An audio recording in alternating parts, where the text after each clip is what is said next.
औज़ुबिल्लाहिमिनश्शैतानिर्रजीम बिस्मिल्लाहिर्रहमानिर्रहीम। हाज़रीन, सलामुन अलैकुम। दुआ है आप सब खैरियत से होंगे। आज का जो हमारा टॉपिक है वो है सोलर एक्लिप्स। वैसे ये हमारी नशिस्त की पहला एपिसोड होने वाला है आफ्टर इंट्रोडक्शन वीडियो। तो ये सूरज ग्रहण यानी सोलर एक्लिप्स होता क्या है, इसके बारे में आज हम जानेंगे। और जो भी बातें मैं करूँगा वो सब प्रॉपर रेफरेंस आपको वीडियो के एंड में और वीडियो में भी आपको दिखाई देगा। ये खुद वीडियो एक एविडेंस के तौर पे आपके साथ प्रेजेंट कर। तो बात स्टार्ट करने से पहले मैं आपको थोड़ी बातें समझाता चलूं। सूरज ग्रहण यानी चांद इस तरीके से सूरज के सामने आ जाए कि सूरज परछाई से नजर आए। तो मैं आज इसकी बात क्यों कर रहा हूँ कि हमारे यहाँ ज्यादातर ये कहा जाता है कि कोई बहुत घबराने की बात नहीं, या फिर इसे ऐसा कह दिया जाता है कि यही सब कुछ है। दोनों ही बातों में बैलेंस नहीं है। अहले तशय्युह हजरात ये बात में इत्तेफाक रखते हैं कि वो कहते हैं कि नमाज आयात जरूर पढ़नी चाहिए। कि इतनी सारी नमाजों में नमाज आयात ही वाजिब क्यों है? नमाज आयात सिर्फ सूरज ग्रहण पे नहीं होती, ये चांद ग्रहण या ऐसी कोई मुश्किल तकलीफ दे अज़ा जिससे आपको हमारे हाथ में जो कंट्रोलेबल नहीं हो, उन सब सूरतों में नमाज आयात हो। अर्थक्वेक, ज़लज़ले में, बाढ़ आना, तूफान आना, इन सब में पड़ी जाती है। पर मुझे अफसोस इस बात का है कि ये कह दिया जाता है कि इसका असर तबीयत पे कुछ नहीं, साइंस से भी कुछ साबित। बहुत अफसोस है कि ज़्यादातर जो चीज़ें बयां होती हैं उनका ना कोई हाथ होता है, ना पैर होता है, ना कोई एविडेंस होता है। तो मैं आप लोगों को आज इन सब बातों का एविडेंस जो कुरान में है, हदीस में है और साइंटिफिकली प्रूवन है, उन सब चीज़ों का दूं। बहुत मशहूर वाक़या है सूरज ग्रहण को लेके। हुजूर सल्लल्लाहु अलैहि वसल्लम आप अपने लख्त जिगर हज़रत इब्राहीम को तदफीन दे रहे थे। आपका ये बेटा जब आप 60 साल की एज तब हुआ, और जब ये बेटा 1.5 साल का हुआ तो ये फौत हो। क्योंकि साइंटिफिकली आजकल हर चीज़ मेजर हो सकती है, तो पता चल जाता है कि कहाँ पे कब सूरज ग्रहण होगा, और वो कैलकुलेटिवली पता कर सकते हैं और कितनी देर रहता है। वैसे तो सूरज ग्रहण कितनी देर रहेगा वो हम कैलकुलेटिवली अजम्पशन करते हैं, और आज की तारीख में सब ये कहते हैं कि इतनी देर के लिए होगा या इतना होगा, पर वो तो अल्लाह ही राज जानने वाला है। तो जो मैं पॉइंट आपको बात बता रहा था कि जब तदफीन कर रहे थे तो लोगों में हैरान थे, परेशान थे, और सूरज को ग्रहण लगा हुआ था। कुछ गोइयाँ शुरू हो गई, बातें शुरू हो गई कि क्या सूरज ग्रहण था इसीलिए आप सल्लल्लाहु अलैहि वसल्लम का बेटा फौत हुआ, या आपका बेटा फौत हुआ इसीलिए सूरज को ग्रहण लगा। तो आप सल्लल्लाहु अलैहि वसल्लम तदफीन को बीच में रोक के और मिंबर पे गए और आपने खुतबा दिया। खुतबे में क्या बताया मैं आपको वीडियो खत्म होने से पहले जरूर बताऊं। थोड़ी साइंटिफिक चीज़ों के बारे में समझ लेते हैं और साइंस क्या कहती है उसके बारे में। चलिए मैं आपको थोड़ी सी डिटेल इंफॉर्मेशन देता हूँ। सो जो फर्स्ट एविडेंस और रिकॉर्डेड इंफॉर्मेशन मिलती है वो लगभग 89 साल पहले की है, जो पब्लिश हुई जर्नल आर्टिकल के अंदर मार्च 1935, लगभग 89 साल पहले 1932 के अंदर। ये ऑब्जर्वेशनल स्टडी थी, behaviour of animal during total solar eclipse. तो इसमें ये पाया गया कि चींटियां जो काम कर रही थी उन्होंने अपनी हरकतें, जो एक्शंस कर रही थी, मूवमेंट बिल्कुल रुक चुके थे। जेन गॉडल एक बहुत फेमस एनिमल ऑब्जर्वर है। इनका रेफरेंस जो इन्होंने रिसर्च पब्लिश करी थी, जो इन्होंने समराइज किया 25 इयर्स के अंदर, वो बहुत सारे जर्नल आर्टिकल से मिलता है। जब सोलर एक्लिप्स हुए तो चिंपैंजीज इशारा करने लगे आसमान की तरफ और चीखने लगे, और इसी तरीके का कुछ बिहेवियर था बबून्स का। बबून्स ग्रूम करने लगे, अपने आप को संवारने लगे, जो उनमें वो तभी करते हैं जब वो टेंशन या स्ट्रेस में होते हैं। तीसरी रिसर्च जो बहुत फेमस हुई, जब टोटल सोलर एक्लिप्स हुआ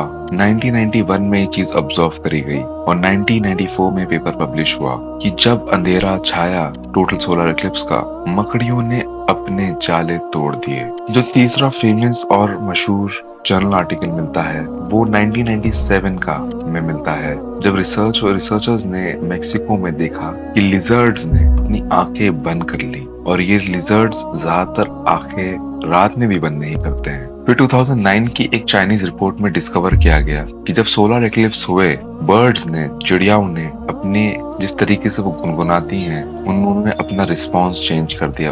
एक जेन गॉडलिन की रिसर्च जो मैंने आपको पहले इससे पहले वाले एविडेंस में बताया था चिंपैंजीज के ऊपर, तो लोगों को काफी हैरत हुई थी इनके एक्शंस को देख के। तो इनके ऊपर स्टडी करी गई 2 चिंपैंजीज को लेके। तो इन लोगों ने पाया कि चिंपैंजीज ने जब सोलर एक्लिप्स हुआ तो वो राइट तरफ मुड़ गए, ईस्ट साइड में मुड़ चलना स्टार्ट कर दिया और कुछ हथियार बनाए दोनों चिंपैंजीज ने जिन पे स्टडी हो रही थी, और उन्होंने स्टार्ट कर दिया अपने खाने अपनी गिजा ढूंढने जब सोलर एक्लिप्स हुआ। ये रिसर्च आज भी चल रही है। ये 2020 में हुई, बट इसके बारे में आज भी रिसर्च चल रही है। ये लगभग 17 स्पीशीज, अलग अलग तरीके के स्पीशीज, जिसके अंदर मैमल, बर्ड्स और रेप्टाइल इंक्लूडेड थे। ये रिवर बैंक जू साउथ कैरोलिना यूएस में हुई। अप्रोक्सीमेटली 75 लगभग 75% देखा गया कि स्पीशीज में फर्क आया उनके बिहेवियर में। उन्होंने इवनिंग और नाइट टाइम बिहेवियर को ऑब्जर्व किया कि जब सूरज ग्रहण हुआ